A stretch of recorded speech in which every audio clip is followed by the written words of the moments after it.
নমস্কার সবাইকে বন্ধুরা, আজকে ২রা জুলাই ২০২৪ ইংরেজি ত্রিপুরা দর্পণ পত্রিকায় উঠে আসা কয়েকটি হেডলাইন হল: পুরো এলাকায় ৩ চাকার যানে আচমকা নিষেধাজ্ঞা, রাহুল গান্ধীর বক্তব্য ঘিরে লোকসভায় প্রচণ্ড হট্টগোল, দাবি আদায়ের লক্ষ্যে কৈলাসহরে অবরোধ, ন্যায় সংহিতা নতুন আইন নিয়ে চিকিৎসকদের উদ্বেগ, ২৩ বছর আগের মানহানি মামলায় ৫ মাসের কারাদণ্ড মেধা পাটকরের, কৈলাসহর ও তেলিয়ামুড়ায় দুর্ঘটনায় নিহত ১, আহত ৮, নিয়ন্ত্রণ হারিয়ে চা বাগানে বাস, খারাপ ফলাফলে কাঠগড়ায় শিক্ষক।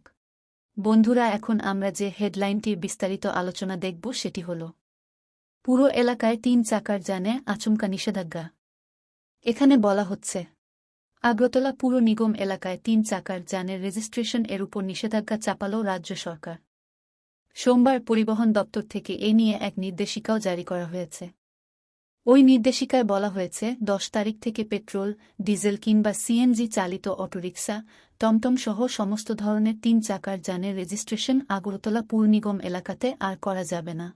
রাজধানী আগরতলার উপর ক্রমবর্ধমান যানবাহনের সংখ্যা, যানজট এড়াতেই এই নির্দেশিকা জারি করা হয়েছে বলেও পরিবহন দপ্তরের বক্তব্য। যদিও এই নির্দেশিকার মাধ্যমে আদৌ কতটা যানজট মোকাবেলা করা সম্ভব হবে তা নিয়ে বিভিন্ন মহলেই সংশয় দেখা দিয়েছে। রাজধানী আগরতলায় যানজটের অন্যতম কারণ হিসেবে যে বিষয়গুলি প্রথমেই উঠে আসে তার মধ্যে রয়েছে শহরের যথাযথ বেআইনি পার্কিং। শহরের ব্যস্ততম সড়কগুলির দুপাশে প্রতিদিন সারি বেঁধে ৪ চাকার যান দাঁড় করিয়ে রাখা হলেও এর বিরুদ্ধে কোনো পদক্ষেপ নেই পরিবহন দপ্তরের। বহু গাড়ি বেওয়ারিশের মতো দিনের পর দিন রাস্তায় দাঁড়িয়ে। এদের মালিকানা কাদের হাতে তারও বোধহয় কোনো ঠিকানা নেই। কিন্তু সেগুলি রাস্তা থেকে সরানোর প্রশ্নেই নীরব দপ্তর। শহরের ভিড়বহুল বিভিন্ন গুরুত্বপূর্ণ এলাকায় রাস্তার দুপাশে দাঁড় করিয়ে রাখা বাইক, স্কুটির জন্য পথচারীদের পায়ে হাঁটাই মুশকিল হয়ে দাঁড়ায়। উদাহরণ হিসেবে বলা যায়, পশ্চিম থানার নাকের ডগায় স্মার্ট বাজারের সামনে এই দৃশ্য প্রতিদিনের। অথচ নির্বিকার দপ্তর। রাজধানী আগরতলার ব্যস্ততম রাস্তাগুলিতে যে সকল অটো কিংবা ইরিক্সা চলাচল করছে তাদের বেশিরভাগেরই পারমিট হয়তো অন্যত্র। বটতলা কাঁঠালতলী এলাকার অটোর পারমিট নিয়ে দেখা যায় বটতলা থেকে জিবি ছুটছে সেই অটো। সিন্ডিকেটের সৌজন্যে এসব ভিন্ন রুটের অটোর বিরুদ্ধে কোন ধরনের ব্যবস্থা গ্রহণের উদ্যোগ নেই পরিবহন দপ্তরের। পরিবহন দপ্তরের এক শীর্ষ আধিকারিকের বক্তব্য অনুযায়ী প্রতিদিন আগরতলার বটতলা থেকে মোটর স্ট্যান্ড কিংবা বটতলা থেকে জিবির মতো অন্যান্য ভিড়বহুল রোডগুলিতে যেসব ৩ চাকার যান চলাচল করছে তার প্রায় অর্ধেকেরই ওই সব রুটে চলাচলের পারমিট নেই। সেসব নিয়ন্ত্রণ করা গেলেই শহর আগরতলার উপর যানবাহনের চাপ অনেকটাই হ্রাস পেত। কিন্তু তা না করে শুধুমাত্র রেজিস্ট্রেশনের উপর নিষেধাজ্ঞা চাপিয়ে যানজট মোকাবেলা আদৌ কতটা সম্ভব হবে এ নিয়ে সন্দিহান খোদ ট্রাফিক দপ্তরের কর্তাব্যক্তিরাও।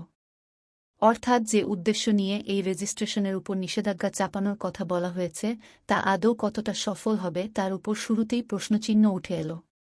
পরিবহন দপ্তরের নির্দেশিকায় বলা হয়েছে, আগরতলা পুর নিগম এলাকার মধ্যে এই নিষেধাজ্ঞা জারি করা হয়েছে। তা বর্তমানের এই সময়ে আগরতলা পুর নিগম এলাকার সীমানাও অনেকটাই বিস্তৃত হয়েছে। পূর্বে খয়েরপুর, দক্ষিণে আমতলী, উত্তরে প্রায় গান্ধীগ্রাম পর্যন্ত সম্প্রসারিত হয়েছে পুর নিগম এলাকা। অর্থাৎ এই বিশাল এলাকার বহু রুট রয়েছে যেখানে যানবাহনের চাপ তেমন নেই। কিন্তু সেখানেও নতুন করে কেউ ৩ চাকার নতুন যানের রেজিস্ট্রেশন পাওয়া যাবে না। রাজধানী আগরতলা সহ গোটা রাজ্যে শিক্ষিত বেকারের সংখ্যা দিন দিন বাড়ছে। সরকারি নিয়োগ প্রায় বন্ধ। বেসরকারি পর্যায়েও তেমন কোনো সুযোগ নেই এ রাজ্যে। এই অবস্থায় স্বাবলম্বী হওয়ার লক্ষ্যে শিক্ষিত কোনো যুবক অটো বা ইরিক্সা কিনে রাজধানীর অপেক্ষাকৃত কম ভিড়বহুল এলাকায় চালাতে চাইলে তাও আর সম্ভব হবে না। অনেকেই এ ধরনের অটোরিকশা কিংবা টমটম কেনার জন্য আগাম অর্থ দিয়ে অর্ডারও করে রেখেছিলেন। কিন্তু রাজ্য পরিবহন দপ্তরের নির্দেশিকা তাদের মাথায় রীতিমতো বিনা মেঘে বাজ ফেলেছে। সরকারের আচমকা এই সিদ্ধান্তে শিক্ষিত বেকারদের মধ্যে তুমুল ক্ষোভ দেখা দিয়েছে।